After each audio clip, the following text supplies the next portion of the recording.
Bonsoir à tous, soyez les bienvenus sur Maritima TV. Prenez place pour le journal. Nous sommes le jeudi 5 septembre. À la une, la nomination du jour, celle de notre Premier ministre. Fin du suspense, 60 jours après le second tour des législatives. Emmanuel Macron a donc nommé aujourd'hui Michel Barnier à Matignon. Ex-ministre et ancien commissaire européen de droite, Gabriel Attal, 35 ans, plus jeune Premier ministre, cède ainsi sa place au plus ancien de la Ve République. À 73 ans, Michel Barnier va devoir former un gouvernement susceptible de survivre à une censure parlementaire pour mettre fin à la grave crise politique. Les élus de la région n'ont pas tardé à réagir à sa nomination, de quoi réjouir notamment Laure-Agnès Caradec, présidente de la Fédération Les Républicains des Bouches-du-Rhône. Voilà, fin du feuilleton surtout, la France va pouvoir se restructurer. On va arrêter justement d'avoir toutes ces hypothèses qui en fait n'aboutissaient pas. Donc est-ce que aujourd'hui Michel Barnier, qui est quand même un homme de droite, un homme d'expérience, aura les moyens de mener une politique au service du pays et une politique plutôt de droite attendue par les Français? 80% des Français attendent des mesures fortes sur la sécurité et sur l'ordre, par exemple. Pourra-t-il appliquer un vrai redressement du pays? Il y a des grandes attentes sur le régalien, sur l'économie, sur la relance des entreprises, sur le logement, le pouvoir d'achat. Les défis sont immenses. Et puis à l'échelle locale, quid évidemment du plan Marseille en grand, puisque c'était un des leviers aussi de l'attractivité du développement de la ville, notamment en matière de transport, en matière d'école. Donc toutes ces interrogations sont là. Comment va-t-il constituer son gouvernement et aura-t-il surtout les moyens de mener la politique qu'il souhaite? Une nomination qui divise à gauche. Écoutez à présent la réaction de Laurent Lardy, nouveau député PS de Marseille.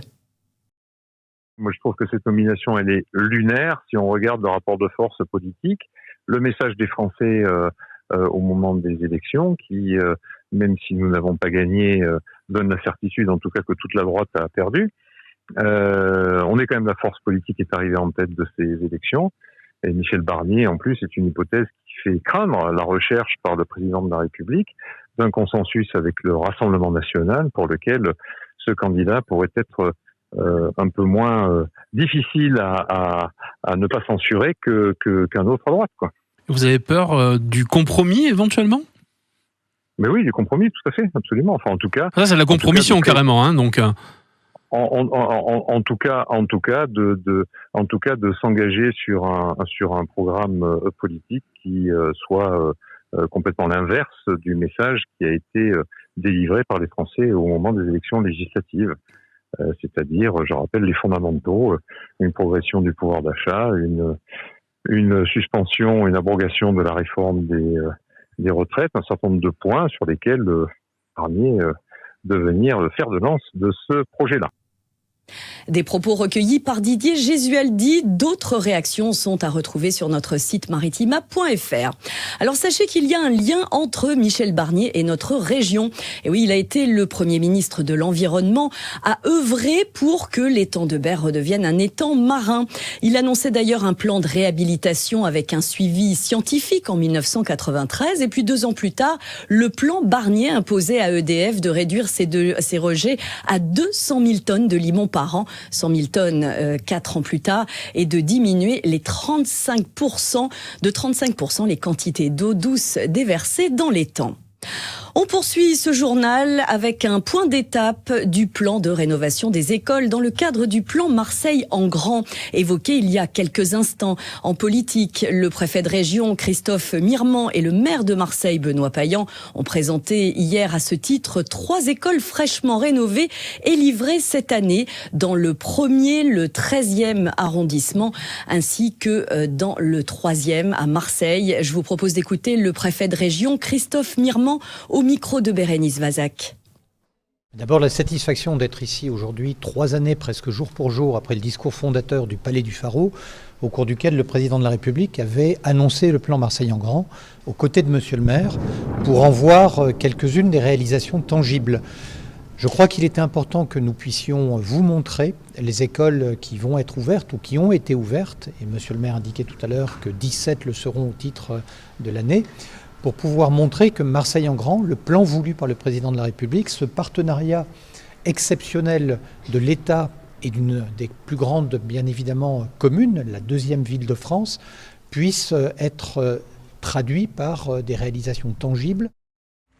De son côté, le collectif d'opposition Une génération pour Marseille dénonçait au même moment dans un communiqué un scandale municipal. Les efforts faits par la ville pour rénover les écoles sont à leurs yeux très largement insuffisants. En raison des fortes pluies d'hier soir, l'ensemble des plages de Martigues étaient fermées aujourd'hui au public. Une fermeture préventive, mesure prise par la commune ce matin. Toutes les zones de baignade martigales étaient concernées. Figuerolles, les Laurons en passant par Beaugneux, Carreau, la Couronne, Sainte-Croix et les Tamaris. Réouverture prévue demain, vendredi, à 10h. Il ne fait pas encore froid, mais les inscriptions pour l'aide au chauffage des centres intercommunaux d'action sociale des villes de Martigues et de Port-de-Bouc s'ouvrent à partir de ce lundi 9 septembre, destinée aux retraités. Cette aide vous concerne si vous êtes locataire ou propriétaire dans ces communes depuis au moins 3 mois et selon vos ressources. À Marignane, les résidents de plus de 65 ans ont encore le temps pour prétendre à l'aide au chauffage. La période d'inscription sera ouverte pendant le mois de janvier. Tous les renseignements sont disponibles sur les sites internet des municipalités. Et sur la route à l'ouest de l'étang de Berre, ça va beaucoup mieux circuler dès demain entre la route d'Istres et la transhumance à l'issue d'un chantier qui a duré 12 mois. Le département ouvre à la circulation dès demain une nouvelle voie pour désengorger, décongestionner le trafic en centre-ville. Fin d'une polémique, le petit jaune ne tournera pas le dos à l'OM et ne restera surtout pas en travers de la gorge des Provençaux. Pernod Ricard renonce à son partenariat avec le PSG après plusieurs jours de scandale et une vive émotion suscitée. Le groupe a décidé finalement de faire marche arrière. Ce sponsoring économique hors France destiné à promouvoir ses marques de whisky et de champagne à l'international ne verra donc pas le jour. Une décision prise par le groupe et selon le président directeur général Alexandre Ricard, une décision surtout prise pour le groupe. Ça s'arrose en tout cas avec modération, bien sûr. Allez, on passe au sport, histoire d'éliminer. Après leur succès mardi soir en Coupe de France, on vous en a parlé à Frontignan, les handballeurs istréens sont maintenant tournés vers le début du championnat. Les taureaux font leur retour en Liqui Moly Star League avec la réception d'Ivry demain. Ça sera à 20h à la Halle Polyvalente. Un match déjà particulièrement important face à un potentiel concurrent pour le maintien. Je vous propose d'écouter le capitaine Thomas Thésaurière au micro de Jean-Michel Darras. Oui, tu joues Ivry chez toi d'entrée, c'est un match qu'on a coché déjà, mais eux aussi. Donc après nous, quoi qu'il arrive sur le premier match, ça sera pas rédhibitoire pour la suite. C'est sûr que c'est un match important. Tu commences par une victoire chez toi contre Ivry, je pense que tu marques les esprits pour retourner en D1. Nous, on s'est surtout dit qu'on voulait redevenir une forteresse imprenable ici, ce qui n'a pas été trop le cas moi, quand je suis arrivé l'année où on descend. Et donc voilà, on s'est surtout dit ça, donc que ça soit Ivry pour l'instant, tant mieux, et après on verra par la suite. En tout cas, tu sens quand même que la cohésion prend bien avant ce début de saison. C'est toujours les moments où on va dire tout le monde va bien parce qu'il n'y a pas encore la pression des résultats. Mais est-ce que tu sens que c'est différent de d'autres années que tu as pu connaître toi déjà ? Ouais, non mais là on a un bon groupe, on a des bons gars, on a déjà travaillé beaucoup sur ça l'année dernière. Il y a vraiment une bonne ambiance, donc nous on travaille beaucoup sur la cohésion, sur le plaisir d'être ensemble, donc là il n'y a pas de... On est dans la continuité de ce qu'on avait fait l'année dernière, on va essayer de se régaler parce que je pense qu'il y a vraiment matière à se régaler toute la saison. Et voilà, de profiter et de faire surtout profiter les supporters qui, je pense, ils sont en attente d'une équipe ambitieuse et d'une équipe qui ferait peut-être un peu plus qu'un maintien à l'étriqué, quoi. Istres Provence Handball Ivry, c'est donc demain à 20h à la Alpo. Soyez au rendez-vous pour cette première journée de Star League. Je sens qu'on va passer une belle saison. Une pensée particulière par-delà les frontières, le monde de l'athlétisme en deuil. La marathonienne olympique ougandaise Rebecca Cheptegei, brûlée à 80% par son compagnon il y a tout juste 4 jours, a succombé aujourd'hui à ses blessures. Plus jamais ça. On poursuit cette édition avec l'annulation du concert de SCH, Les Intempéries, une soirée de la loose comme on dit pour le Delta Festival qui a été contraint d'annuler son ouverture hier soir. Les équipes avaient pourtant attendu une grande partie de l'après-midi avant de prendre cette décision, aux grandes dames de tous les festivaliers qui attendaient les pieds dans l'eau. Découvrez leurs réactions ainsi que celles des bénévoles avec notre reporter Sarah Le Guen, elle était sur place. On a fait 4 heures de route pour venir ici, on est franchement dégoûtés. Après c'est annulé mais il y a quand même tout le monde qui est là, donc on va quand même passer un bon moment et patienter en attendant que ça se passe quoi. Très déçu, carrément. Très déçu.